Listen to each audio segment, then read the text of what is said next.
narasumber berikutnya, mohon izin Ibu kita bisa mulai 3 menit lagi, 10.35. Nampaknya antusiasme dari para peserta yang hadir luar biasa karena memang materi-materinya sangat informatif dan kemudian memang sepertinya akan menjawab kebutuhan-kebutuhan yang ada di lapangan terkait dengan pendampingan PS. Ada 5 pertanyaan yang muncul di chat, tetapi kemudian memang ini perlu untuk kita bahas di sesi besok gitu ya. Kemudian Pak Miskaryadi tadi saya sampaikan untuk mohon diketik pertanyaannya di chat Pak, karena mungkin ada beberapa pertanyaan yang sama gitu ya. Nanti mohon izin kepada Pak Fuad untuk kami dari panitia mengirimkan pertanyaan-pertanyaan yang ditujukan kepada BRI untuk kemudian nanti besok Pak di awal sesi mungkin bisa disampaikan dulu jawaban-jawabannya secara singkat dan jelas begitu ya, sehingga nanti pertanyaan-pertanyaan tersebut bisa mendapatkan jawaban yang diinginkan. Bapak Ibu sekalian, tanpa mengurangi rasa hormat, kita masuk terlebih dahulu kepada sesi kedua. Nanti Bapak Ibu yang akan menanyakan, tolong di chat dulu pertanyaan yang dituliskan, atau mungkin nanti raise hand menjelang pemaparan dari presenter selesai. Kami persilahkan kepada Ibu Farida sebagai Ketua KSPPS Abdi Kertara Harja untuk menyampaikan materi mengenai prospecting dan juga penilaian kelayakan pembiayaan dari sudut pandang jasa keuangan non-bank. Kami persilakan Ibu Farida, waktu 55 menit dari sekarang. Ya. Terima kasih. Bismillahirrahmanirrahim. Assalamualaikum warahmatullahi wabarakatuh. Ada suaranya terdengar, Bapak Ibu? Ya, terdengar sangat jelas, Ibu. Oh ya, terima kasih. Baiklah, kami di sini akan menyampaikan bagaimana sisi penilaian kelayakan pembiayaan yang kami lakukan sebagai lembaga keuangan non-bank, yaitu koperasi. Saya hanya merilis sedikit bahwa di koperasi ini memang fungsi klien itu adalah yang sudah tergabung dengan koperasi itu dinamakan anggota. Jadi kami hanya merilis aja materinya bahwa itu anggota. Dan anggota itu sebagai pemilik, juga sebagai pengguna, pemanfaat, dan juga pengendali. Nah, sehingga dengan posisi seperti itu, maka peran prinsip pembiayaan pada klien atau anggota ini itu semuanya punya komitmen untuk menjaga kualitas kelembagaan. Sehingga di sini kami memberikan tentu mungkin kalau di koperasi ini karena kami lebih fokus kepada pembiayaan yang sifatnya kelompok, tapi ini pembiayaannya bukan kelompok. Sebetulnya pembiayaannya individu, hanya memang modelnya adalah kelompok. Mungkin ini sangat cocok untuk misalkan KUPS yang memang itu sifatnya kelompok, tetapi mungkin sekarang saat ini belum menjadi sebuah wadah koperasi ataupun baru misalkan sebagai wadahnya di BUMDes itu bisa saja yang sifatnya petani-petani hutan gitu kan ya. Nah itu kita kelompok dalam hal pelayanannya, tetapi pembiayaannya ada individu. Nah sehingga dengan seperti ini bahwa prinsip atau peran pembiayaannya itu kita selalu menjangkau para pelaku usaha mikro, lebih diutamakannya yaitu yang memang punya penghasilannya masih sekitar ya 1 bulan itu ada yang 3 juta gitu kan, yang masih kecil-kecil, karena kami pelayanan lebih ke arah pengentasan kemiskinan artinya. Nah, sehingga di sini pembiayaan yang kita lakukan itu memang diawali dari kecil dulu, sebagaimana kemarin disampaikan. Nah, baru kita terus berkelanjutan, sustainable, sampai mereka mampu istilahnya berdiri di kakinya sendiri. Nah, indikator perhitungan juga kita selalu jelas, transparan, terus modelnya tumbuh biasanya inovasi dari para anggota atau masyarakat, pembiayaan apa yang dibutuhkan, apakah untuk modal, tapi tidak menutup kemungkinan berjalannya waktu dia sudah hebatnya dalam usaha, mungkin dia membutuhkan juga pembiayaan untuk anak sekolah dan sebagainya. Nah, kami ikut memfasilitasi dalam hal ini. Nah, kita memang dalam pelayanan itu melibatkan kaum perempuan, istilahnya kalau si petani hutan itu adalah laki-laki, bapaknya atau suaminya. Nah, kita melibatkan juga kaum perempuan supaya intinya di mana suaminya bertebaran di muka bumi ini mencari usaha. Nah, ibu-ibunya juga bisa mewakili untuk kehadiran di koperasi. Dan dalam pemberian pembiayaan ini kami selalu ada pendidikan dulu yang terstruktur, di mana pendidikan ini dilakukan 2 hari Dan kita juga sebagai lembaga keuangan tentu kita dilakukan secara bisnis oriented dan kita juga memiliki SDM yang cukup. Terus kita juga koperasi itu memperkuat sistem pendanaan, baik itu dari sumber dana BPDH ataupun sumber-sumber lainnya, sehingga hal ini kebutuhan keluarga di lokasi wilayah tersebut yang kita di mana melakukan pelayanan itu bisa terpenuhi, bukan hanya satu sektor aja yang dipenuhi. Dan terus terang ini merubah juga kondisi sosial ekonomi bagi masyarakat. Nah, keberhasilan lembaga juga kita harus sejalan searah dengan suksesnya klien.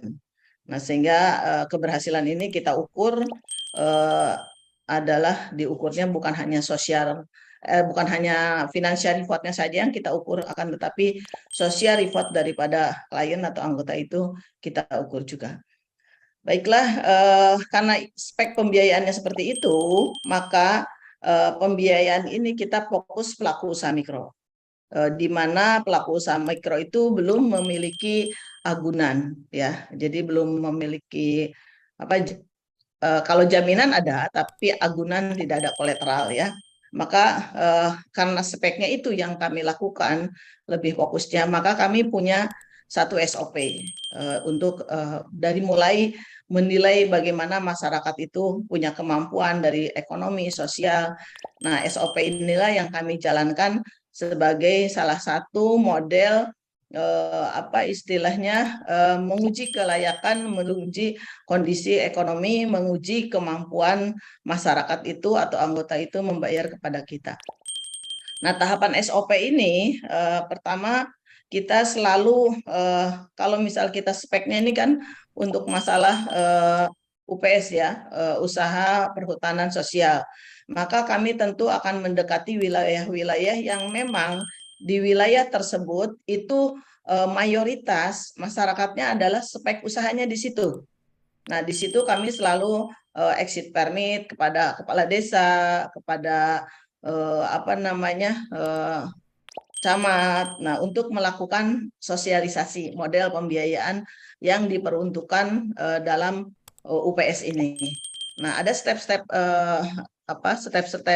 SOP, yaitu pertama mungkin pertemuan umum sosialisasi, ada uji kelayakan, lalu dibentuk kelompok, ada latihan wajib kumpul, ya. Terus ada pembentukan kumpulan pusat, center meeting, tempat transaksinya, dan ada juga aktivitas transaksi.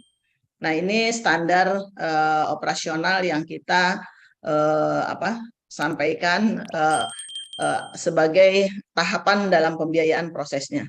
Nah, untuk proses pertama mungkin bisa dilihat bahwa sosialisasi itu kita, karena tadi sudah menghubungi kepala desa, camat, bahkan dinas instansi setempat yang membidangi koperasi, misalkan dinas koperasi dan UMKM, atau biasanya ada juga yang digabung dinas koperasi, perindustrian, perdagangan. Nah, ini kita menghubungi unsur pemerintah juga. Di sini kita ingin melakukan sosialisasi.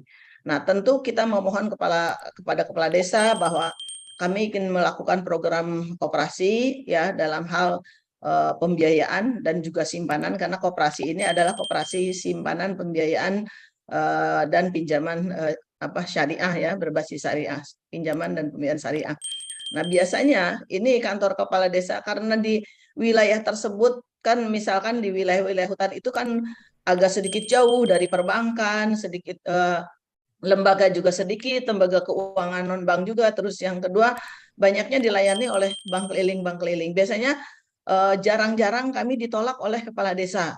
Nah, disinilah kami exit permit, datang ke kepala desa untuk melakukan sosialisasi. Dan sosialisasi ini sebetulnya bukan hanya memberikan pemahaman kepada masyarakat, tapi di sini fungsi sosialisasi ini sudah mengandung fungsi menguji kelayakan. Karena di sini kita menganalisis prospek dan melihat minat masyarakat terhadap simpanan, pinjaman, atau pembiayaan program tersebut. Jadi kita sudah bisa melihat apakah di wilayah itu masyarakat punya antusiasi. Nah, ini saya sudah sekian ribu kelompok, ya, hampir 3.000 lebih, 4.000. Nah, ini dan desa ratusan desa yang kita layani. Ini jarang-jarang pada season terakhir sosialisasi kami menyampaikan kira-kira ini program kami diterima atau tidak. Ini rata-rata tidak pernah ada yang menolak setiap desa itu, karena mereka sangat membutuhkan model ini, dan kita istilahnya sebagai langkah mengantisipasi, mengurangi rentenir-rentenir, jadi penjual-penjual uang. Nah, itu yang makanya kita selalu diterima dalam hal ini oleh desa. Selama kita melakukan sosialisasi, itu tidak pernah ada penolakan dari desa maupun masyarakat, dan selalu dia meminta, oke Bu, cepetan, kapan dibuka, kapan dimulai, gitu kan. Nah, ini yang disosialisasikan di sini adalah maksud, tujuan, sasaran program, terus prosedur operasional simpanan pinjaman dan pembiayaan, sosialisasi usaha-usaha yang dapat memperoleh pembiayaan atau fasilitas produk simpanan yang tersedia, nah prinsip dan syarat keanggotaan, serta tugas dan tanggung jawab pengurus dan anggota.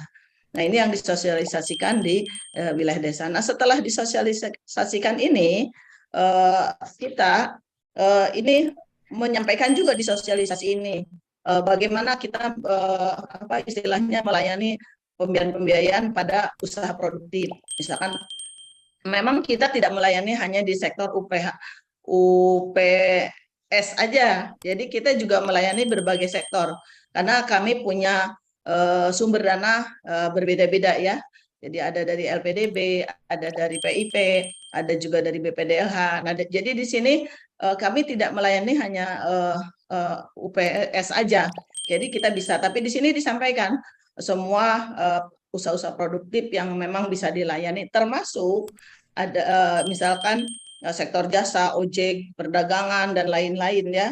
Termasuk di sini kita menjelaskan juga sosialisasi usaha yang UPS itu, masyarakat yang melakukan rehabilitasi hutan, karena kami sekarang alhamdulillah sudah bekerja sama dengan BPDLH, walaupun awalnya saya juga, wah ini nyarinya kira-kira ada enggak, pertama sebelum kerjasama, tapi ternyata di berbagai wilayah ada UPS ini. Maka di sini disampaikan masyarakat pelaku usaha hutan, bagaimana dia melestarikan. Nah, ini bisa memperoleh pembiayaan. Nah, setelah itu disosialisasikan, kita pada season terakhir sosialisasi tentu ingin menguji kelayakan bagaimana yang kira-kira anggota itu atau klien itu, masyarakat itu yang membutuhkan. Maka di sini kita melakukan uji kelayakan survei. Karena setelah dipersilahkan masyarakat siap, kami melakukan survei istilahnya ke rumah-rumah. Nah, kita ngambil acak dulu, misalkan uji kelayakan, karena kita punya komitmen bahwa semakin miskin semakin layak menjadi anggota.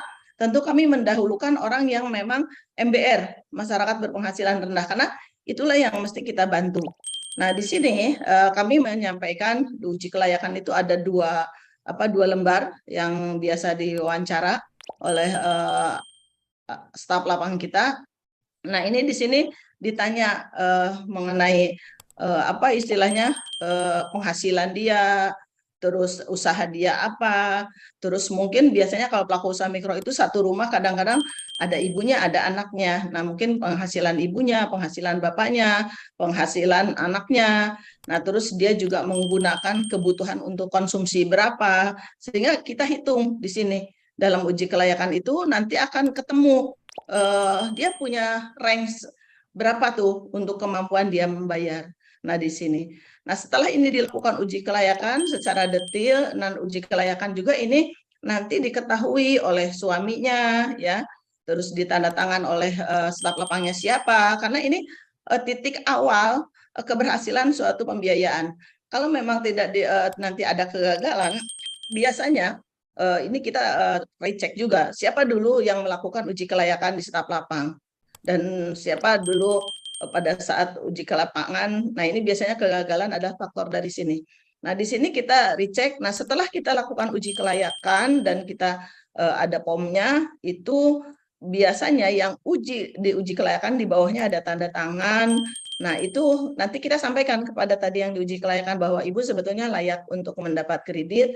Nah, silahkan Ibu, kan udah pengalaman nih diuji kelayakan, Ibu mencari temennya, misalkan 4 orang di sini. Jadi, karena kita basisnya kelompok, nah dia suruh mencari temennya 4 orang dengan dia 1 orang.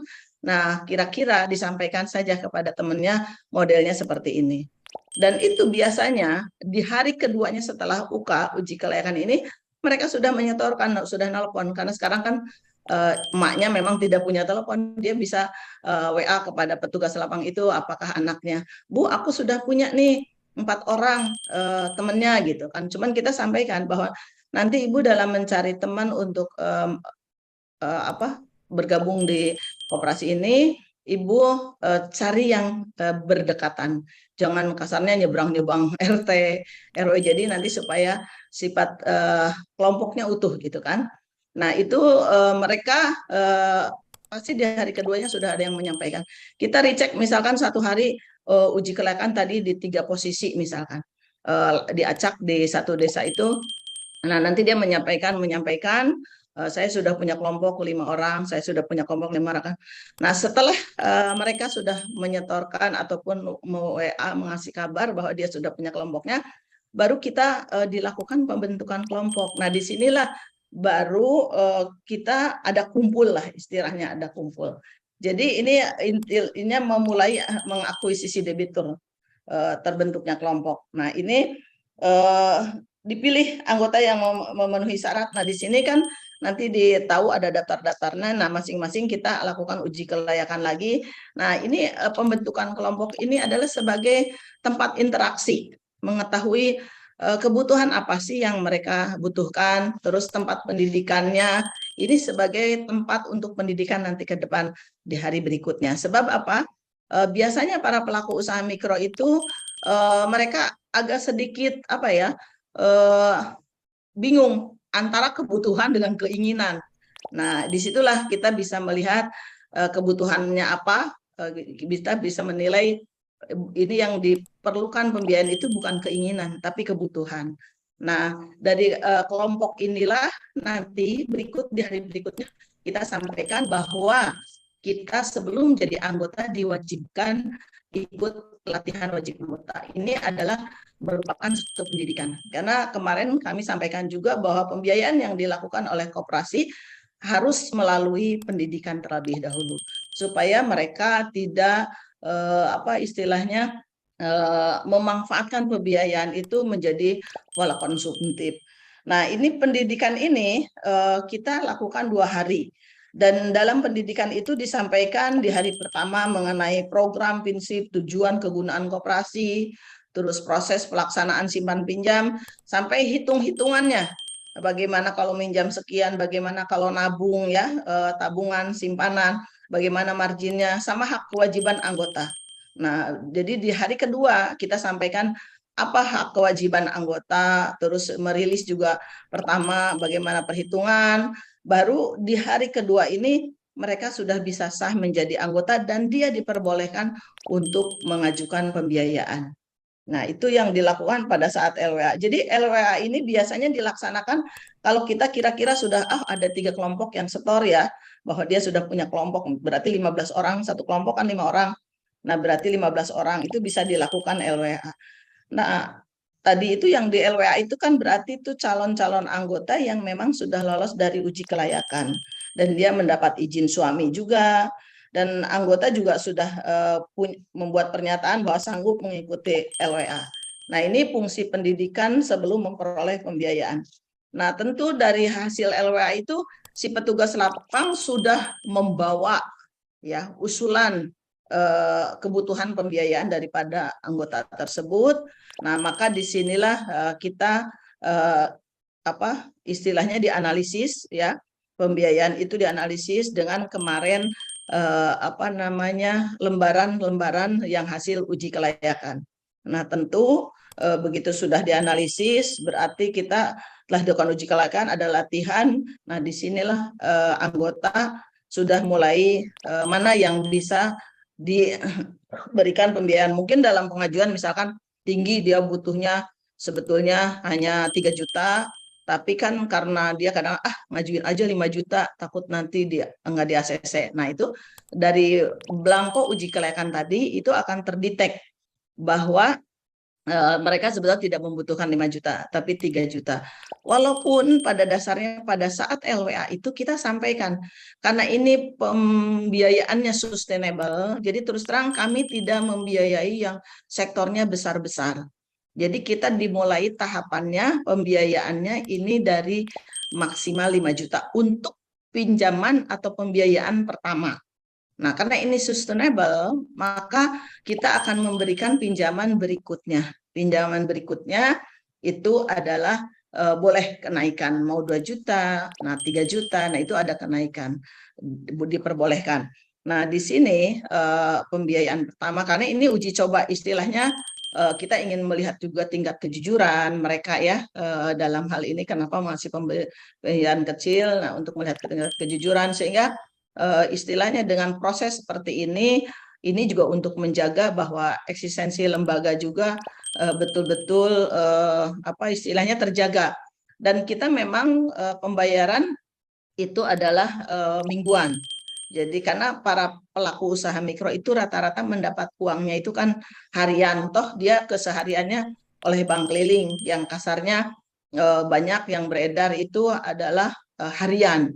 Nah, kalau dioper kita ke mingguan, mereka lebih tenang dan dia lebih bisa memanage keuangannya. Nah, di sini proses pembiayaan setelah diketahui berapa pencairan, baru pada minggu berikutnya kita disinilah kumpulan pusat. Jadi yang tadi ada misalkan ditemukan di lokasi tersebut sampai ada 8 kelompok, nah itu dijadikan satu ya, dijadikan satu maksimal karena 8 kelompok ini menjadi center meeting. Nah, center meeting inilah sebagai tempat transaksi. Jadi transaksi pencairan, transaksi permohonan, transaksi penyimpanan, transaksi pengambilan. Pokoknya ini transaksi. Jadi si anggota ini kan dalam tahapannya tidak harus datang ke kantor. Kenapa demikian? Ini untuk mengurangi kos daripada anggota supaya tidak harus keluar ongkos ojek. Karena tadi saya dengar juga kan ada yang sangat jauh dari dari bank, ada yang sangat ini. Jadi kita menghampiri kelompok-kelompok usaha ini. Jadi nanti mereka bisa setor di situ, bisa nabung di situ, bisa ngambil di situ, bisa mengajukan pembiayaan di situ. Nah, pada saat melakukan sebelum transaksi ini memang kita petugas juga menyampaikan arahan-arahan, terus melakukan absensi ya, melakukan absensi sehingga yang kemarin itu hadir tetap kita terkontrol. Nah, di sini petugas juga menyampaikan bahwa kami dalam menjalankan amanah operasi ini untuk membantu para anggota yang sanggup berusaha dan mempunyai usaha yang halal tanpa membedakan agama, suku, jenis, dan kelamin atau paham politik. Dan dalam tugas ini kami pengelola koperasi tidak dibenarkan menerima materi apapun dari anggota. Misalkan materi itu apa? Misal, kopi susu, misalkan pisang goreng. Nah, itu tidak perlu. Karena ini akan menjadikan kos yang berat. Jadi tidak boleh menyediakan. Maka pada awalnya dulu kita waktu berjalan seperti ini, suka dibilang para anggota, wah petugas koperasi ini sombong, nggak mau dikasih apa, padahal sebetulnya untuk tidak keluar beban biaya, karena ini pelaku usaha mikro. Nah, karena mereka juga petugas kan sudah bawa air, sudah ini, jadi tidak diperbolehkan menyediakan apapun atau menerima apapun dari anggota.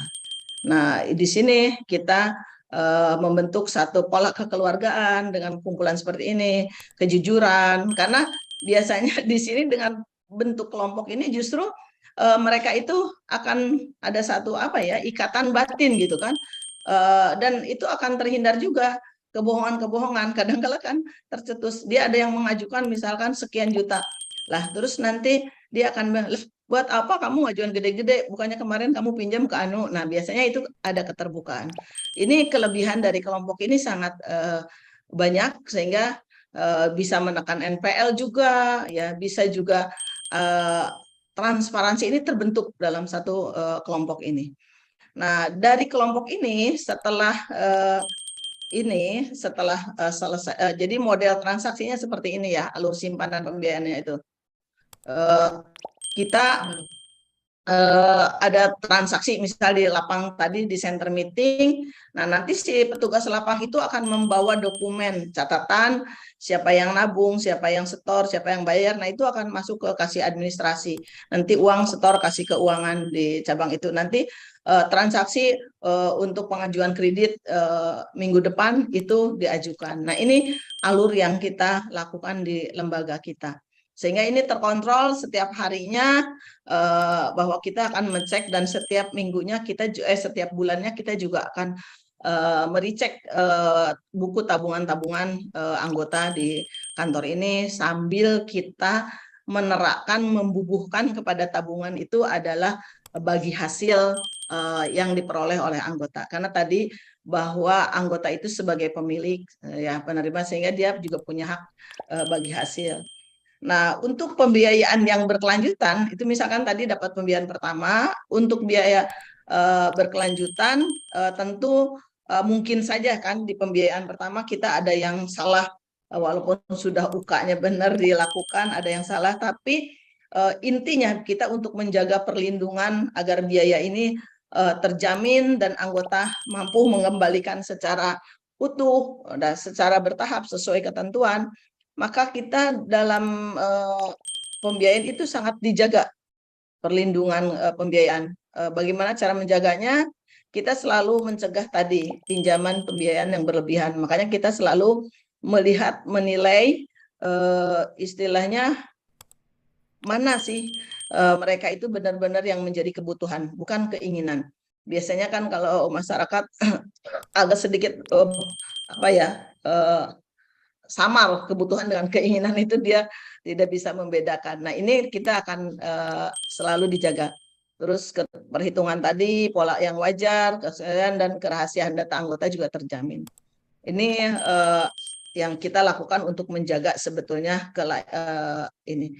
Nah, untuk pinjaman berikutnya, perlindungan pembiayaan, kita selalu menyampaikan bahwa koperasi punya, kali ini sustainable kan pembiayaan, bahwa koperasi punya komitmen ya, punya komitmen bahwa kami wajib, jadi wajib ini ya, bukan ini, wajib memberikan pelayanan berikutnya.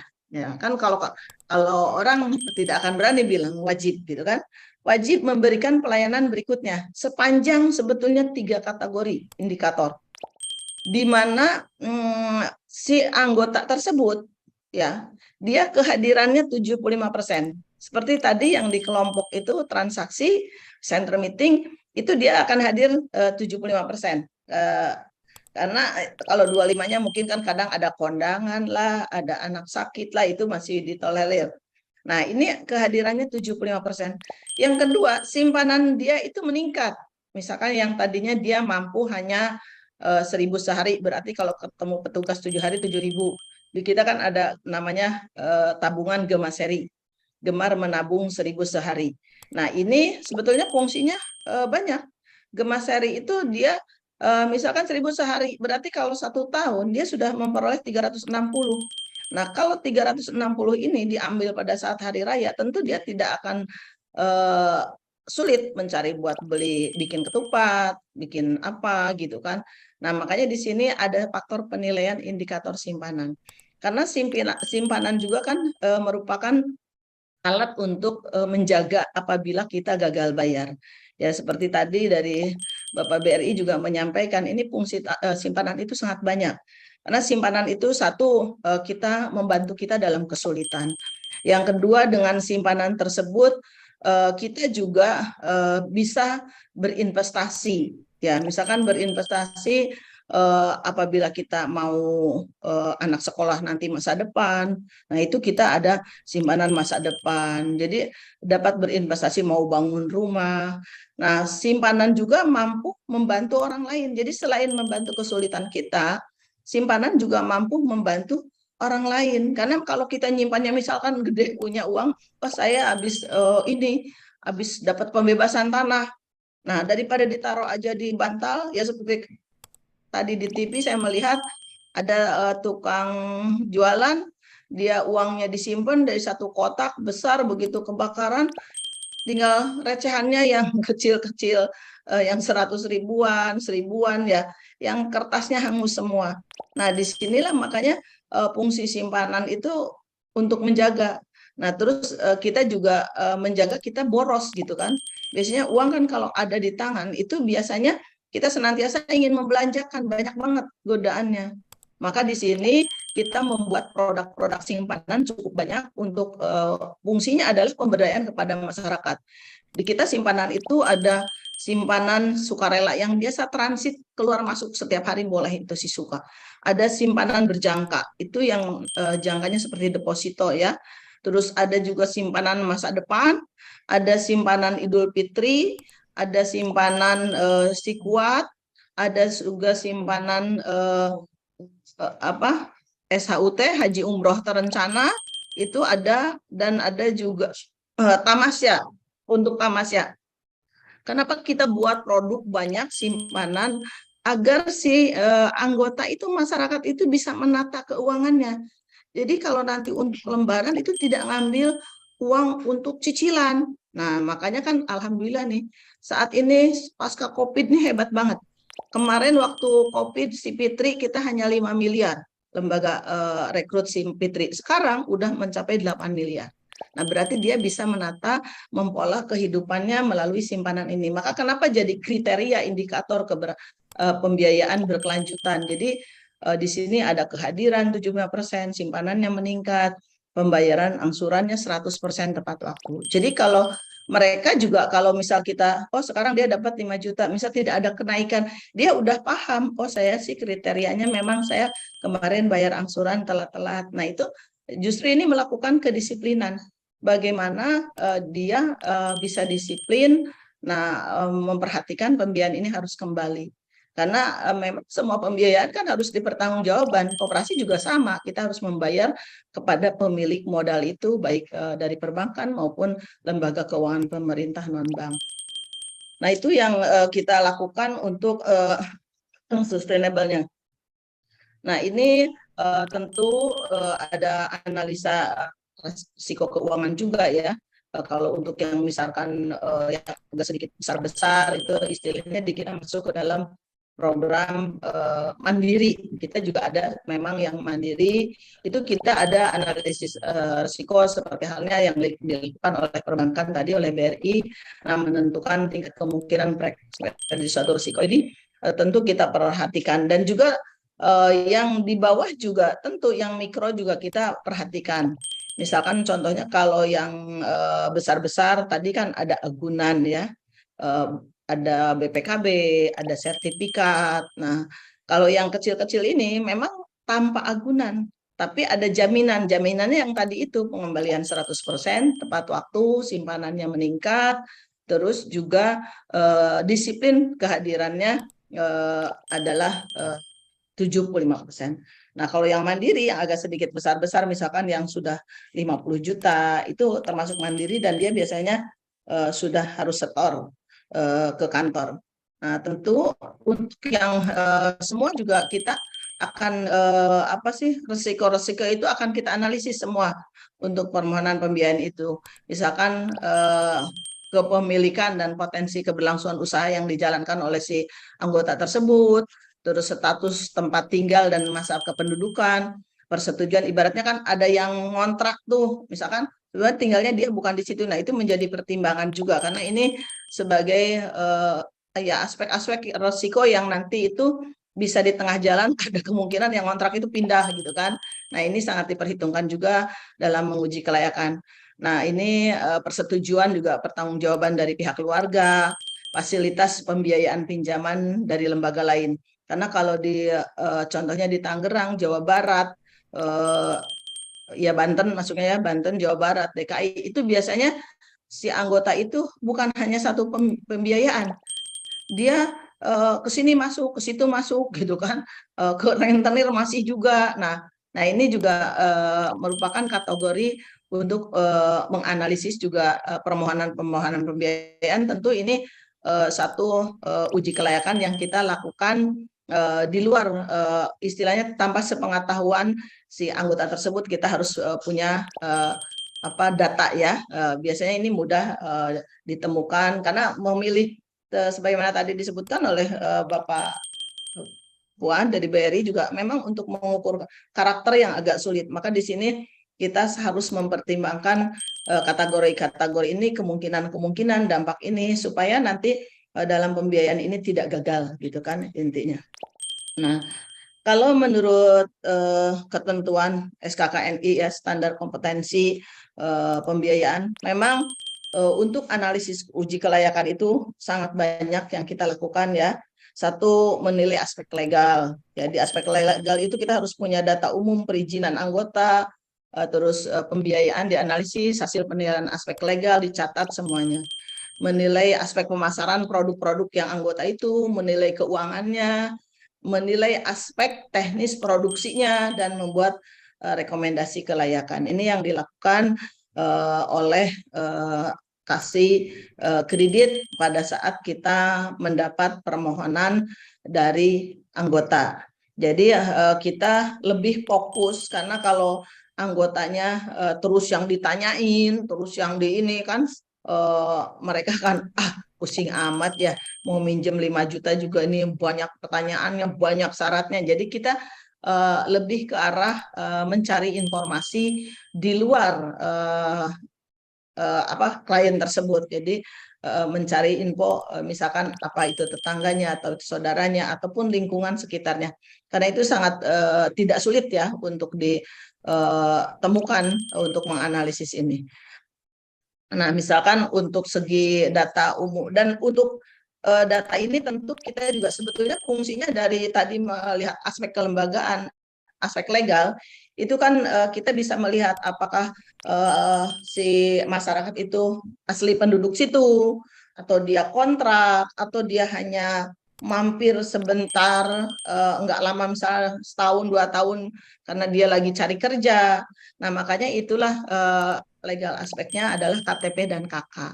Nah, ini menjadi patokan. Tentu kita lebih memilih yang punya KTP dan KK petunduk setempat. Nanti untuk yang ngontrak, yang apa itu harus ada pertimbangan yang lebih ketat dalam menilai kelayakan. Nah, begitu juga legalitas usahanya. Dia misalkan apakah dia punya NIB, kalau misalkan dia istilahnya produksi makanan ataupun apa dia punya sertifikasi halal. Sebab ini penting, jangan-jangan nanti dia usahanya itu misalkan, maaf ya, bikin minuman atau apa, nah itu kan nggak boleh, karena kita apalagi ini adalah koperasi syariah ya. Jadi ini, nah sehingga data yang didapat ini nantinya juga sangat berguna. Nah, manakala kita akan memberikan suatu pemberdayaan, pembinaan kepada para anggota tersebut, kita akan membina. Nah, ini kita tahu, kan kadang-kala kita dari MUI ataupun dari lembaga lain, dari Dinas Koperasi, Bu, nanti calling ke kita, ada yang mau ikutan sertifikasi halal nggak? MUI. Nah, misalkan, oh ada, nah kita ini punya data anggota. Jadi fungsi data ini sangat berguna banyak. Selain kita untuk melakukan uji kelayakan, tapi kita juga untuk ke depan bagaimana melakukan pendampingan usaha agar dia mampu punya aspek legalitas yang kuat. Nah, seperti NIB, ini dia belum punya NIB, apalagi sekarang bikin NIB kan misalnya online. Nah, orang usaha mikro itu rata-rata gaptek ya, gimana membuat NIB nggak tahu. Nah, itu kita bantu bagaimana dia agar memiliki NIB.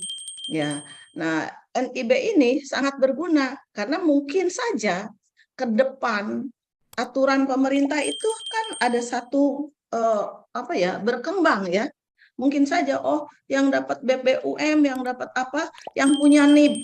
Nah kan berarti kasihan juga yang nggak punya NIB. Maka disinilah fungsi koperasi melakukan pendampingan bagaimana nanti si anggota ini harus memenuhi dan mempunyai aspek legalitas usaha. Nah, di sini fungsi dari uji kelayakan ini sebetulnya sangat banyak fungsinya untuk bahan kita punya membantu mereka nanti untuk lebih setara dengan usaha-usaha lainnya. Bahkan kita berharap dia bisa naik kelas ya. Nah, kita juga akan menilai aspek pemasaran. Tentu dia itu kan misalkan usahanya apa, nah segmen pasarnya apa, konsumennya apa, terus di situ ada siapa aja pesaingnya, bagaimana cara pemasaran penjualannya, apakah dia sudah online atau belum. Nah, itu di situ kita nanti bisa menentukan kira-kira nih yang dibutuhkan oleh masyarakat tersebut apa pendidikan. Bisa saja kita koperasi melakukan pendidikan gratis untuk bagaimana mampu menjual secara online. Nah, ini bisa. Jadi ini semua data ini data kelayakan ini sebetulnya bisa membantu nanti bahan kita lembaga untuk aspek pemberdayaan, jadi pendampingan yang terus-menerus. Karena kan memang untuk pembiayaan pelaku usaha mikro ini harus kasarnya ya harus ada diasuh gitu ya. Jadi kalau misalkan kita dibiarkan dia hidup sendiri kayak gitu, nah apalagi kondisi di wilayahnya sangat jauh dari akses ya, itu sangat tidak bisa mereka untuk bangun. Nah, misalkan dia kan di hutan-hutan banyak, misalkan daun-daun kering bagus. Nah, gimana kita memberikan pendidikan agar daun kering itu bisa diolah menjadi sebuah apa ya industri kreatif, misalkan membuat apa. Nah, itu data-data inilah yang kita butuhkan pada saat uji kelayakan itu kita juga ini bisa bermanfaat data ini. Nah, itu modalnya yang dia butuhkan, terus dia bagaimana dia sudah mampu uang elektronik, apakah dia pembayarannya masih cash atau gimana. Nah, ini uji kelayakan ini kita lakukan juga.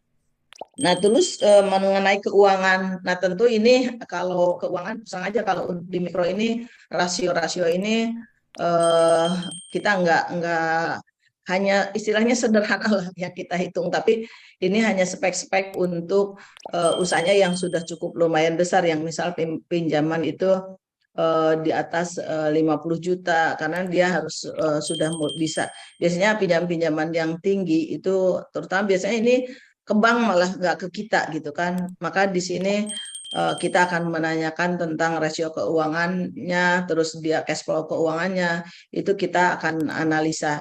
Tapi terus terang saja, kami koperasi karena lebih fokus di grassroots ya, masyarakat berpenghasilan rendah, pelaku usaha mikro, ini kalau misal masih banyak pelaku usaha mikro yang membutuhkan, kami lebih fokus lebih utama adalah melayani yang pelaku usaha mikronya. Untuk yang mandiri seperti ini kami tetap tidak terlalu menjadi prioritas. Tapi kalaupun di situ memang lokasinya sudah mumpuni, banyaknya di kelasnya kecil bukan mikro lagi. Nah, itu mungkin ini nanti kami lakukan juga.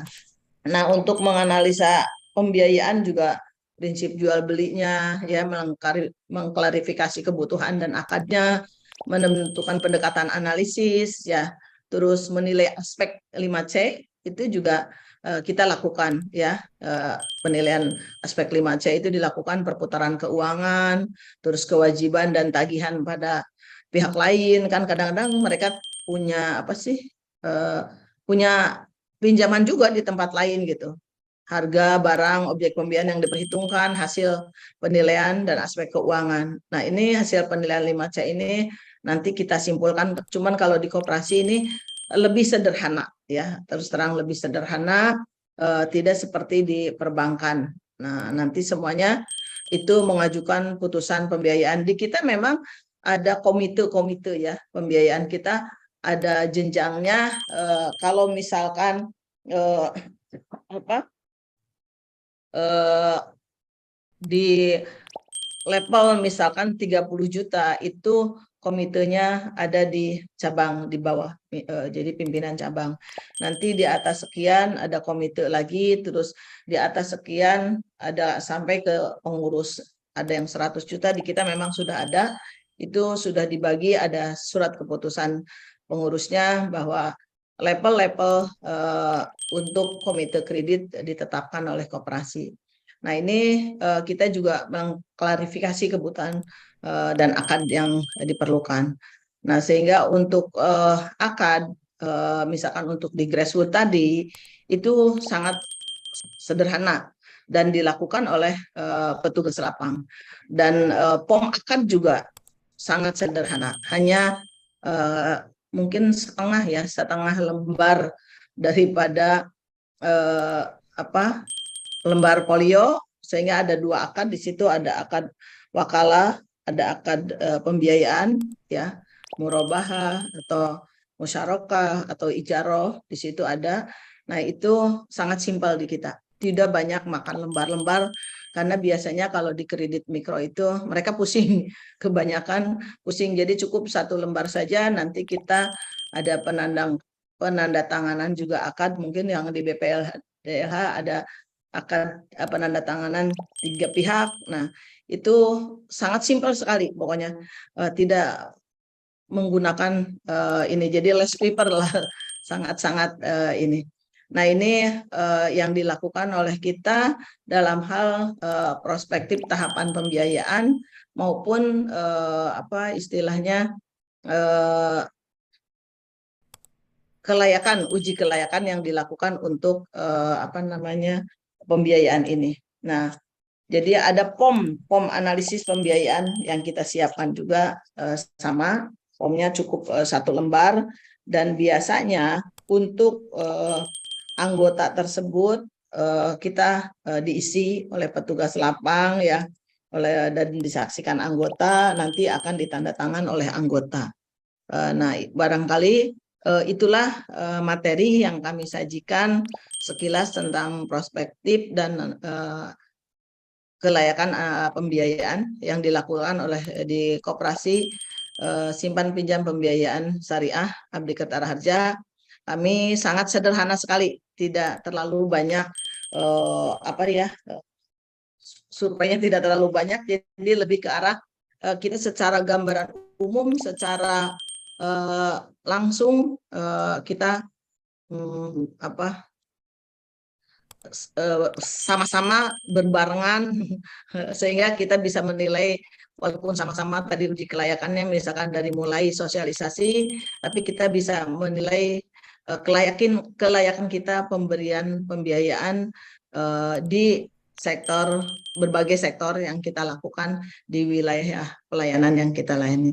Itu saja, saya silahkan aja supaya lebih banyak berdiskusi. Monggo kepada Bapak Ibu yang berkenan ini untuk menanyakan proses pembiayaan ini, dan mungkin ya ini juga sangat bagus kalau tadi saya ngelihat dari BUMDes ya, barangkali supaya BUMDesnya lebih hebat nanti bisa saja itu BUMDes punya badan hukum koperasi ya, karena kalau BUMDes kan baru diatur dengan peraturan ya, belum badan hukum. Akan lebih bagus sebagai badan hukum, karena kalau badan hukum mungkin nanti kekuatan anggota itu lebih merasa bahwa mereka itu sebagai bagian daripada lembaga tersebut dan dia lebih disiplin. Itulah yang kami sampaikan. Terima kasih. Wabillahi taufiq wal hidayah. Wassalamualaikum warahmatullahi wabarakatuh. Waalaikumsalam warahmatullahi wabarakatuh. Terima kasih Ibu Farida untuk materinya yang nampaknya ini sedikit banyak menjawab dari kebutuhan-kebutuhan yang ada di lapangan, terutama pelaku-pelaku pendampingan perhutanan sosial begitu ya. Karena kalau tadi melihat kita ada beberapa yang saya highlight. Yang pertama bahwa mekanisme di AKR ini melalui pembiayaan kelompok gitu ya. Jadi sebenarnya kelompok ini untuk memastikan adanya penguatan koneksi gitu ya, termasuk menekan NPL, meningkatkan transparansi sekaligus mekanisme kontrolnya gitu. Karena biasanya kalau kita bicara soal pendampingan kelompok PS ini kan bagaimana membuat entitas yang kemudian secara kelembagaan ini bisa menjamin berjalannya fungsi-fungsi kelompok, termasuk diantaranya adalah kontrol gitu. Yang kedua, kami juga mencatat bahwa AKR ini fokus pada pelaku mikro. Artinya belum memiliki agunan gitu ya. Sementara kadang-kadang modal, agunan, dan prospek usaha ini sebenarnya kadang-kadang menjadi kendala, Bu, di dalam kelompok-kelompok perhutanan sosial gitu ya. Karena kadang-kadang mereka tidak memiliki aset yang sebenarnya secara liquid begitu ya, itu bisa untuk dijaminkan, seperti itu. Termasuk yang menarik tadi adalah bagaimana adanya latihan wajib anggota, dan juga kemudian termasuk analisis kelayakannya. Nah, ini yang menurut saya sangat penting untuk kemudian bisa dikolaborasikan, bukan hanya dilakukan oleh pihak AKR sendiri, tetapi justru nanti penggiat-penggiat PS juga kemudian mempunyai kemampuan untuk ini, gitu ya. Sehingga pada waktu Iya. preliminary condition-nya, nanti kemudian sudah menyediakan baseline yang bisa ditangkap oleh teman-teman di jasa pembiayaan atau jasa keuangan. Baik, Bapak Ibu sekalian, kami undang 3 pertanyaan. Mohon maaf untuk bisa dibatasi satu pertanyaan, begitu, untuk disampaikan kepada Bu Farida dan nanti kemudian bisa direspon, atau termasuk juga kalau ada pertanyaan-pertanyaan kepada BPDLH. Kami persilahkan, ada yang raise hand atau kemudian melalui kolom chat.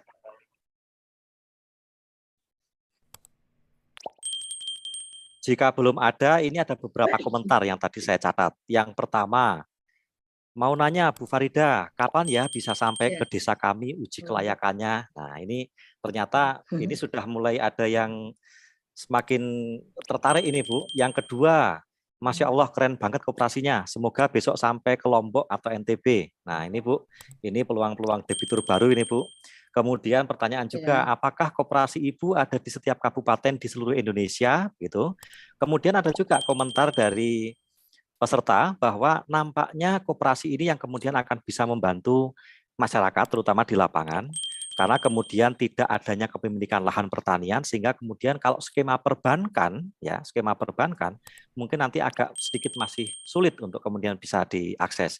Baik, ada satu orang yang raise hand, kembali lagi Pak Suyanto. Pak, mohon maaf bisa dibatasi satu pertanyaan singkat dan padat. Kami persilakan.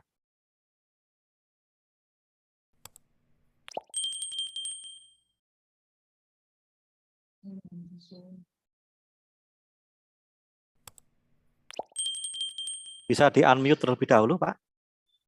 Oke, udah. Ya, terima kasih. Saya hanya memberikan tambahan informasi, meluruskan informasi dari Bu Farida tadi tentang BUMDes.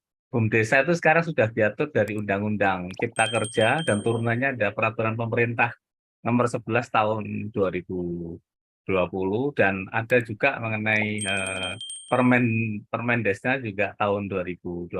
Jadi sekarang sudah setara dengan koperasi. Jadi BUMDes itu sudah boleh langsung melakukan pinjaman setara dengan perusahaan terbatas, koperasi, dan lembaga lain. Saya kira itu aja meluruskan. Jadi bukan seperti zaman dulu, berbagai lembaga yang tidak jelas. Sekarang sudah berbadan hukum. Dan memang sekarang ini dari 57.000 BUMDes yang di Indonesia, yang berbadan hukum itu sudah lulus itu baru sekitar 13.000. Itu aja meluruskan, terima kasih. Oke, terima kasih Ya. Pak Suyanto. Jadi lebih kepada klarifikasi ya terkait dengan Betul, terima status kasih. dari badan hukum terkait dengan BUMDes. Ya, terima kasih. Berikutnya ada juga Ibu, ini pertanyaan dari kolom chat. Kira-kira apakah dalam pendampingan yang dilakukan oleh AKR ini juga sekaligus menyentuh kelompok-kelompok perempuan misalnya. Bagaimana kemudian analisis kelayakan ini juga sekaligus mencakup bagaimana pemberdayaan perempuan dilakukan. Karena kadang-kadang kan memang di dalam proses-proses pengelolaan ini mereka kadang-kadang agak terpinggirkan begitu. Sehingga kemudian kalau kita menganut aspek sosial terkait juga dengan gender gitu ya, bagaimana kemudian dari AKR mengakomodir hal-hal ini. Nah, pertanyaan kedua dan ketiga kami persilahkan kepada Pak Alfian dan juga Pak Nofriadi. Satu pertanyaan kami persilahkan. Oke, makasih Pak Ayu dari BPDLH. Alfian Pak dari Forum Konservasi Loser di Aceh Pak. Jadi begini Pak, itu ada satu koperasi itu sedang dalam tahap melakukan proses perizinan perhutanan sosial ke kementerian. Nah, pertanyaan singkatnya begini, seandainya setelah melalui berbagai tahapan, vertet dan lainnya, kemudian keluarlah perizinan, ada nggak persyaratan atau apa saja bahan yang harus ditempuh oleh koperasi tersebut untuk bisa mendapatkan pembiayaan perhutanan sosial ini? Saya pikir itu aja Pak. Terima kasih Pak. Terima kasih Pak Alfian. Berikutnya Pak Nofriadi, kami persilahkan.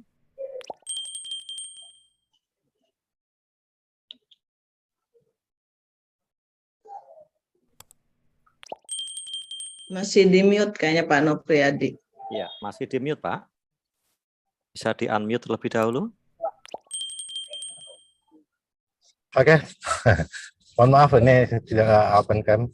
Jadi gini Pak Ayu, Bu Neneng sama Bu ini ya Bu dari AKR. Kebetulan kami di Pangan Pertanian ini lagi menginisiasi namanya program YES, yaitu program yang menyasar kewirausahaan terutama di kalangan anak muda. Nah, itu tuh, kami teringat ini, kami pernah mengenal yang namanya konsultan kemitraan keuangan bank, itu yang diinisiasi oleh BI. Nah, untuk program YES ini yang kami coba lakukan, ini kami coba menarik kembali BI aktif dalam penuntasan program ini, khususnya di literasi keuangan. Nah, pertanyaan yang mungkin saya coba konfirmasi dari Ibu Tua sama Bu Nining ini, apakah memungkinkan nanti program anak muda ini bisa kita libatkan nanti menjadi konsultan kemitraan keuangan bank yang dulu menyasar di bidang non pertanian. Nah, sekarang kan ini kita coba bawa ke bidang pertanian dan pertanian. Mungkin itu jawabannya, pertanyaan yang mungkin minta jawabannya. Terima kasih, Bu. Terima kasih Pak Nofriyadi. Jadi intinya adalah bagaimana kaum muda berperan di dalam konsultan, di dalam penyiapan gitu ya Pak ya, kewirausahaan. Nampaknya nanti Bu Farida akan menyambung soal skema analisis kelayakan, mungkin ya bisa terlibat di situ. Silakan Ibu Farida untuk bisa merespon pertanyaan dari Pak Nofriyadi, kemudian ada Pak. Ya, silakan Bu.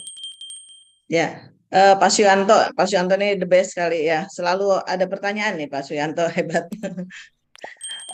Gini Pak Suyanto, memang BUMDes ini kan sudah diatur ya, undang-undang, pengaturan, PP dan sebagainya. Cuman mungkin karena belum familiar ya, jadi biasanya orang masih mengenal yang namanya badan hukum itu PT, CP, Firma, Koperasi. Nah, sehingga tadi juga dari pihak BRI itu kan mengharapkan adanya kalau pembiayaan itu misalkan untuk koperasi, badan hukum. Nah, sehingga seperti halnya kami dulu punya lembaga keuangan, waktu sebelum dibikin koperasi itu selalu kontradiksi, Pak, bertentangan dengan perbankan, bahwa ini harus badan hukum gitu. Padahal udah dinyatakan dengan ketentuan itu. Nah, akhirnya kami buat sebuah badan hukum koperasi, ya alhamdulillah saat ini pesat perkembangannya. Nah, karena memang kalau badan hukum koperasi kan sama mengajukan ke Kumham ya Pak, untuk badan hukumnya nanti keluar dari mulai nama sebagainya itu. Nah, barangkali itu mungkin Pak yang kondisinya orang masih menganggap ya ini seperti saya melihat ada BUMDes yang di Banyuwangi itu semuanya mereka jadikan badan hukumnya koperasi. Itu pun maju pesat juga gitu kan. Ya mudah-mudahan lah tetap, karena ini undang-undang dan pengaturan ininya juga sudah komplit ya, nanti senantiasa semoga perbankan juga tidak ragu-ragu lagi untuk menyalurkan kepada sebuah lembaga keuangan BUMDes ya Pak. Karena kalau tidak menganggap bahwa itu sebuah lembaga keuangan tapi istilahnya belum badan hukum gitu kan. Itu aja kali Pak ya yang saya sampaikan.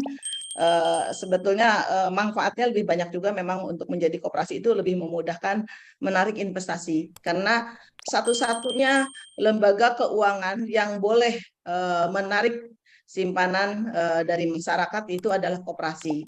Maka di sini juga kami sangat beruntung dengan badan hukum koperasi ini. Alhamdulillah sumber dana dari internal sendiri dari para anggota itu kita sudah mencapai 36 miliar ya, 36 miliar. Karena kita tadi ada simpanan berjangka, simpanannya jadi bisa melonsingkan produk-produk sesuai keinginannya para anggota.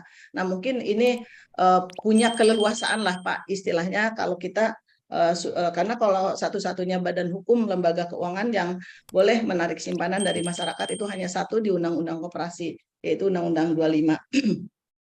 Nah, kaitan tadi pendampingan yang dilakukan oleh Koperasi AKR itu sangat banyak Pak. Jadi kan pada saat kita melakukan tadi wilayah transaksi itu di center meeting, kita center meeting itu kan di situ dilakukan ada pengambilan tabungan, penyetoran, terus ada juga pembayaran angsuran, terus juga pencairan.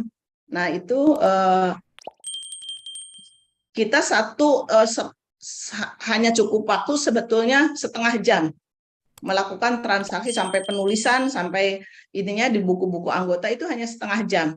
Apabila si kelompok itu udah 40 orang. Makanya kalau lebih dari 40 orang kita selalu menjadi pecah ke kelompok. Nah, nanti 15 menit itu sebetulnya ada satu season yang bisa tanya jawab kebutuhan-kebutuhan anggota. Nah, di sini kita bisa membantu mereka kebutuhan apa yang diperlukan oleh anggota tersebut.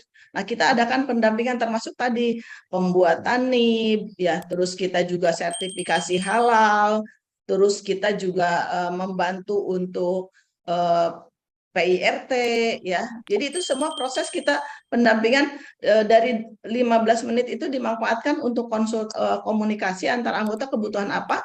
Nah, setiap tahunnya kita bisa melakukan program. Oh, tahun ini apa aja sih yang dibutuhkan oleh masyarakat, program apa? Bu, pada pengen punya PIRT, oh pada punya ini. Nah, itu kita lakukan. Ada pendidikan PIRT, ya tentu mereka senang gitu kan. Terus ada kewirausahaannya, misalkan oh dia perlu membuat ini apa nata de coco misalkan, karena kan di situ dekat pasar itu air kelapa dibuang-buang seperti itu gitu. Oh, kita lakukan pendidikan untuk pembuatan nata de coco, yang saat ini kan nata de coco hanya terkenal kalau kita jalan-jalan ke Cianjur kita bisa beli nata de coco. Nah, ini di Tangerang udah ada satu wilayah gang itu dia bisa produksi nata de coco. Nah, karena nata de coco itu cukup bagus untuk kesehatan juga ya, untuk yang diet bagus gitu. Dan nata de coco itu biasanya kalau nggak steril itu apa istilahnya tidak akan jadi. Nah, dulu saya juga pernah nggak berani makan nata de coco, tapi setelah tahu prosesnya kita adakan pendidikan di sini, kita ngambil narasumbernya misalkan dari Institut Teknologi Indonesia IT ya yang di Serpong. Jadi kita ambil tenaga ahli. Nah, itu si anggota itu yang kita lakukan pendidikan kewirausahaan, itu semuanya free, nggak harus bayar. Jadi dia free. Nah, terus dia juga untuk pergi ke tempat kita, itu juga diberi transportasi, diberi fasilitasi, bahkan dikasih uang saku di kita itu. Sebab apa? Mereka sudah meninggalkan pekerjaannya, tentu ada yang terbuang, minimal kita terganti, memang uang sakunya nggak besar, misalkan hanya 100.000 ya, nah per hari misalkan. Nah, tapi mereka akan senang mendapat ilmu juga. Oh, dia tahun ini kepengen ada pendidikan pembuatan. Biasanya kan bapaknya usaha nih di hutan, ya si emaknya ini, si ibu-ibunya kan nggak mungkin diam aja di rumah istilahnya nungguin pintu, ya nggak gitu kan. Nah, mereka juga harus produktif.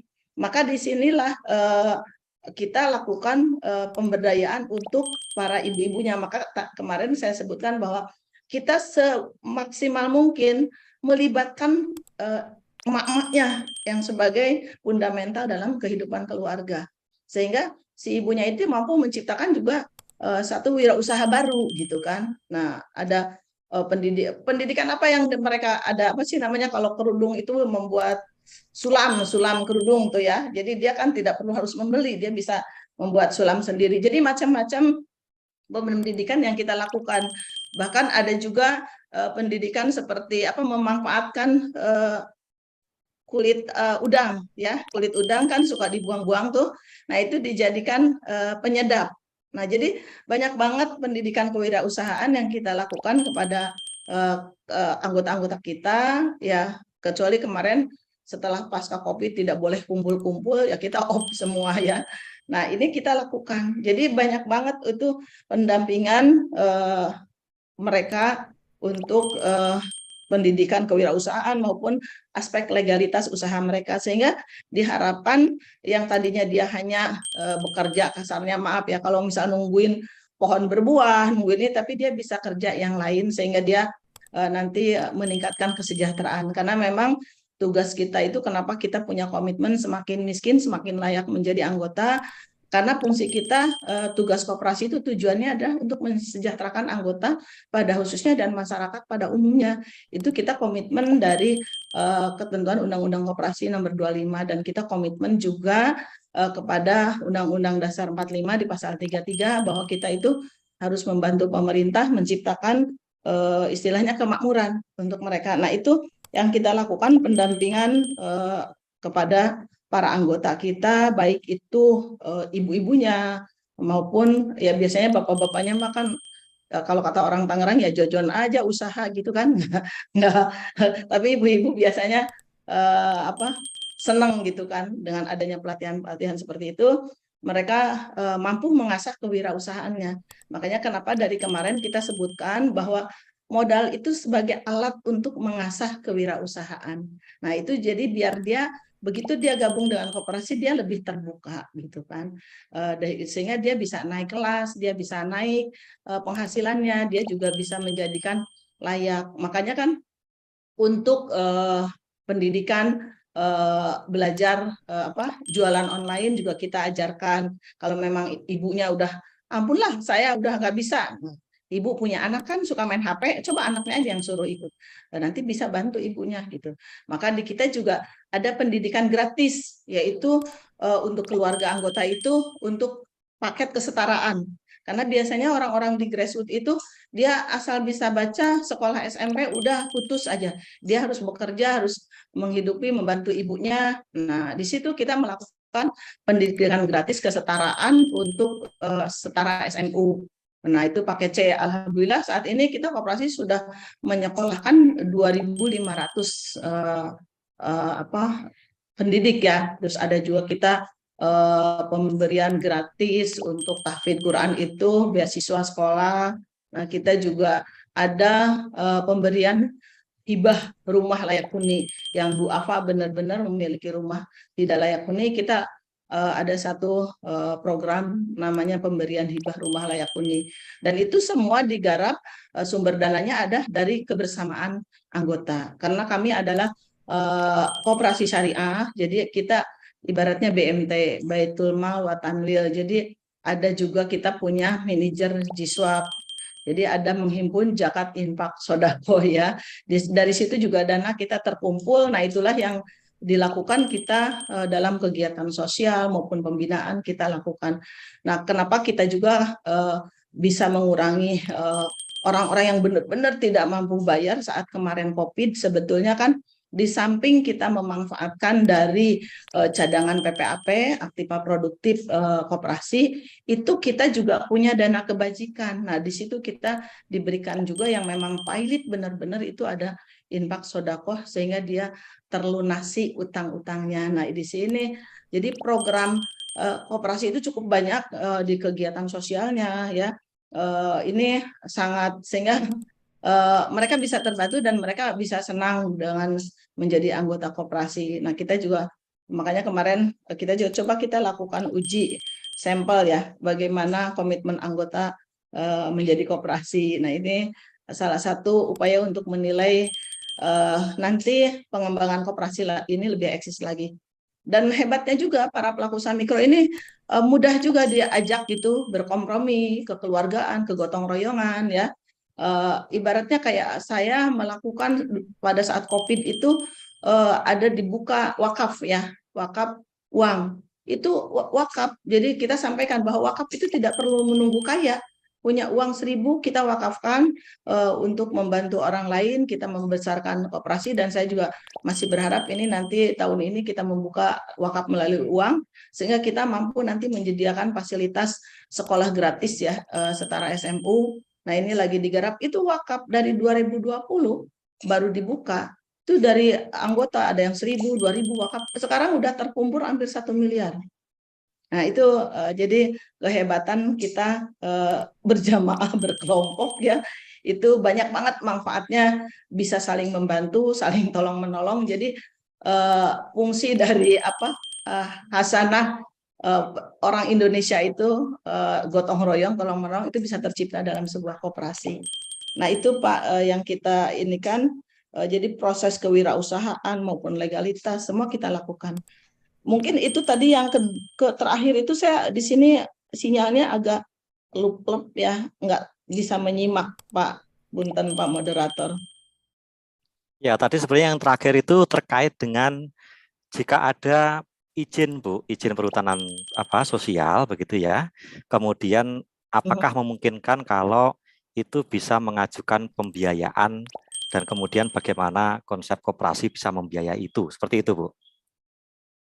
Oh, Ya. perizinan. Ya, jadi sudah Perizinan ada koperasinya maksudnya, Pak. perizinan koperasinya, kemudian sudah NIB. jadi tadi Oh, gini, iya bisa, Pak. ya ada izin perhutanan sosial, Bu. Ada perizinan Mhm. perhutanan sosial, kemudian sudah melalui tahapan-tahapan Vertek, begitu ya. Nah, Ya. kemudian setelah kemudian mendapatkan Vertek, izinnya keluar. Nah, kira-kira kalau kemudian untuk bisa mengakses pendanaan terhadap koperasi, itu kira-kira skemanya atau persyaratannya apa saja, gitu, Bu? Kalau untuk melalui akses ke koperasi, ini di wilayah mana, Pak? Tadi itu kan ada yang menanyakan juga kapan koperasi bisa membantu di wilayah kayak NTB ya. Ya, Nah, ini ini teman yang cuman memang menanyakan tadi Pak Alfian dari Forum iya, Komunikasi Leuser, itu Pak, Bu, mohon maaf di juga. Sumatera. Iya, mohon maaf. Kami itu baru melayani sekarang itu 3 provinsi, Pak. Jadi baru Banten, DKI, dan Jawa Barat. Itu yang kami baru layani. Jawa Barat pun masih sedikit, baru wilayah Bogor ya, paling Bandung. Nah, ya mudah-mudahan nanti ke depan bisa, Pak, ke NTB. Karena memang kami masih memiliki keterbatasan dari sumber dana yang dimiliki. Ya, kami lebih banyak tumbuh dari anggota, yang mudah-mudahan ke depan. Tapi sebetulnya kami tidak ingin harus saya yang melayani gitu. Tapi berharap sih ada koperasi lain di wilayah tersebut yang ingin modelnya mengakses kayak seperti di Kopsa AKR gitu, di KSPPS AKR. Kami siap untuk membantu, misalkan yang mau belajar, monggo silahkan di sini gitu kan. Karena di sini sudah 15 angkatan yang belajar ya, termasuk dari Berau, dari Jawa Timur, dari Sumatera ya, sampai ke Sulawesi itu yang belajar di sini. Nah, ini mereka bahkan ada yang sudah mulai eksis melakukan program yang seperti di AKR ini.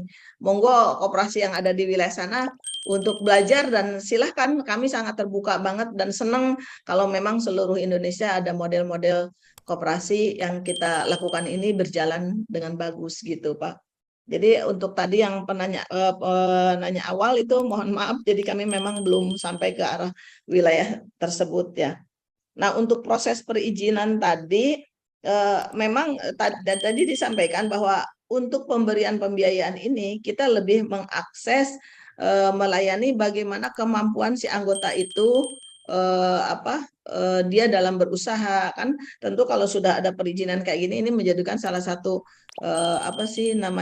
persyaratan yang terpenuhi. Nanti dilihat juga apakah operasionalnya, terus apakah, nah itu koperasi bisa melayani hal-hal seperti itu, Pak.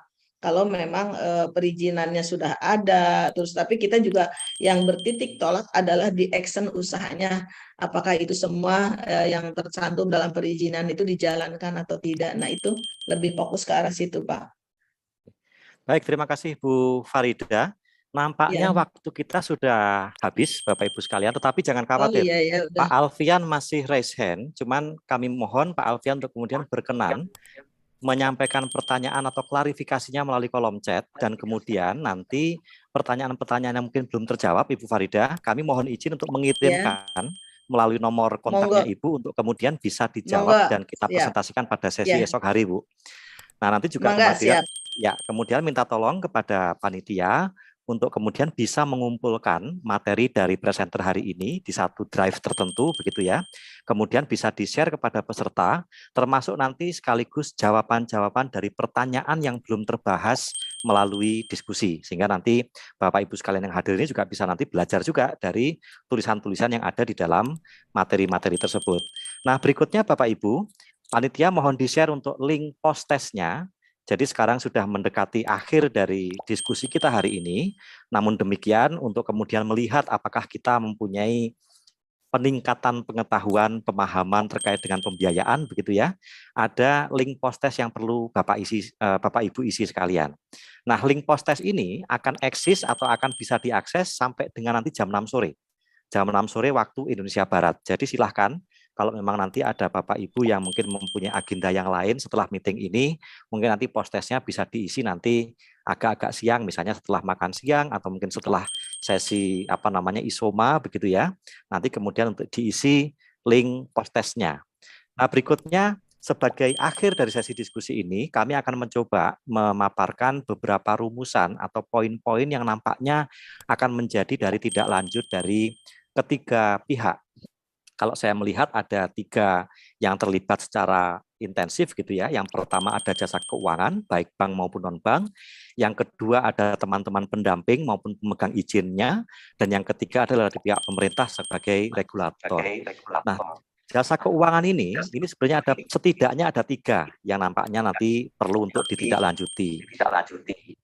Yang pertama adalah adanya uji kelayakan. Ini kemudian pengalaman dari AKR-nya kemudian sangat menarik sehingga kemudian bisa menentukan prospek dan kelayakan usaha dari skema-skema pengelolaan perhutanan sosial. Nah, yang kedua, nampaknya perlu adanya inovasi paket pembiayaan sesuai dengan karakteristik usaha. Nah, ini yang kadang-kadang kita belum tahu ini. Karakteristik usaha kalau skema perhutanan sosial itu seperti apa? Apakah dia masuk kepada total komersial? Apakah pada lingkup subsisten? Nah, ini yang kemudian perlu untuk kita lakukan inovasinya sehingga kemudian ada beberapa pilihan. Apakah mungkin adanya perubahan skema atau mungkin penambahan paket-paket pembiayaan atau mungkin memperkecil lingkup dari pembiayaan. Nah, berikutnya adalah kebutuhan diskresi. Nah, ini diskresi ini yang menurut saya sebuah terobosan nampaknya. Karena kadang-kadang ketika kemudian ada kondisi debitur yang tidak sesuai dengan requirement, ini perlu untuk kemudian adanya skema-skema tertentu yang memastikan bahwa kemudian teman-teman kelompok ini bisa mendapatkan pembiayaan yang sederhana tapi sekaligus juga akuntabel. Nah, kemudian dari pendamping. Pendamping ini perlu untuk kemudian melakukan pemetaan dan juga penyediaan data dasar debitur untuk mengenali karakter dan wataknya tadi. Karena biasanya pendamping ini kan hari-harinya itu sudah berhubungan dengan para anggota kelompok, begitu ya. Kemudian tadi perlu juga misalnya Bu Farida menyampaikan, AKR menyediakan ruang untuk capacity building. Nah, ini tadi yang perlu kita manfaatkan, bagaimana kita kolaborasi dengan lembaga pembiayaan untuk kemudian bisa melakukan analisis maupun uji kelayakan. Silahkan belajar, meskipun AKR mungkin hanya di 3 lokasi gitu ya, tetapi tidak menutup kemungkinan untuk berbagi pengalaman dengan lokasi-lokasi yang lain. Termasuk juga bagaimana strategi pelibatannya. Strategi pelibatan dan pemantapan usaha ini penting, karena kemudian memastikan mekanisme kontrol, termasuk mekanisme akuntabilitas dan juga kelayakan usaha melalui penguatan kelembagaan kelompoknya. Dan juga yang terakhir untuk pendamping maupun pemegang izin ini, bagaimana kemudian menentukan mekanisme pengelolaan kredit untuk usaha, karena kadang-kadang pendekatannya itu kelompok, tidak langsung kepada individual gitu ya. Misalnya kalau PS itu ada KUPS, bagaimana kemudian kredit itu disalurkan melalui KUPS, nah bagaimana kemudian mekanisme distribusi manfaatnya kepada anggota-anggota kelompoknya. Nah, berikutnya yang terakhir, untuk yang regulator, pemerintah, perlunya untuk memperkuat kajian atau pangkalan data debitur. Karena tipologi debitur potensial itu beda-beda dengan layeringnya. Mungkin ada yang lingkupnya 20 juta, mungkin ada yang lingkupnya 5 juta, ada yang lingkupnya 1 miliar gitu ya. Nah, ini pangkalan-pangkalan data ini yang perlu untuk kemudian diperkuat. Yang kedua, belajar dari mekanisme di AKR maupun di BRI begitu, nampaknya perlu untuk kemudian menyusun sebuah layering pengambilan keputusan terkait dengan jumlah besaran pinjamannya. Karena kadang-kadang pengajuan pinjaman itu akan variatif gitu ya, tetapi mungkin tingkat atau lingkup pengambilan keputusannya akan berbeda. Nah, yang terakhir bagaimana kemudian kalau dengan skema perbankan nampaknya belum ada hasil atau belum ada contoh gitu ya, bagaimana kemudian pemerintah bisa melakukan uji coba bersama dengan penyaluran tidak langsung melalui skema perbankan. Nah, saya juga sekaligus merespon yang ada di chat, nampaknya panitia perlu untuk kemudian mengkoreksi dari kunci jawaban post-test, jangan sampai nanti kemudian antara pertanyaan dengan kunci jawabannya nanti nggak match, sehingga kemudian teman-teman peserta ternyata skornya berbeda karena adanya kesalahan kunci jawaban. Nah, yang terakhir kesimpulannya adalah bahwa ternyata kalau melihat dari pemaparan BRI maupun AKR, ternyata pembiayaan potensial jangka pendek ini di dalam konteks perhutanan sosial nampaknya melalui koperasi. Ya, melalui koperasi ini yang kemudian memastikan adanya pemberdayaan, mekanisme pelibatan, sampai kemudian kelompok-kelompok ini layak untuk masuk kepada skema perbankan, baru kemudian masuk melalui pembiayaan bank. Jadi semacam intermediary proses gitu ya, melalui skema jasa keuangan non-bank, baru kemudian masuk kepada skema perbankan. Demikian Bapak Ibu sekalian, apa yang bisa saya rumuskan berdasarkan hasil diskusi hari ini. Silahkan kemudian nanti untuk bisa memberikan komentar-komentar jika masih memungkinkan melalui kolom chat, begitu ya. Kemudian saya selaku moderator menyampaikan terima kasih atas partisipasi dan juga pertanyaan-pertanyaan Bapak Ibu sekalian. Ada 434 peserta yang masih bertahan di ruangan Zoom gitu ya. Dan menurut saya ini partisipasi yang sangat tinggi, dan nanti kita akan diskusi lagi besok. Tanggal 8 masih ada sesi yang lain terkait dengan monitoring terhadap pembiayaan kredit, masih dengan menghadirkan narasumber yang sama dari BRI dan juga AKR, dan nanti pertanyaan-pertanyaan yang belum terjawab hari ini akan kita sampaikan responnya besok di awal sesi sebelum adanya materi-materi yang selanjutnya. Demikian Bapak Ibu sekalian, terima kasih banyak, dan saya selaku moderator mengucapkan permintaan maaf jika ada hal yang kurang berkenan atau kemudian sikap maupun ucapan saya yang kurang berkenan di Bapak Ibu sekalian. Waktu saya kembalikan kepada MC. Terima kasih, selamat siang. Wassalamualaikum warahmatullahi wabarakatuh.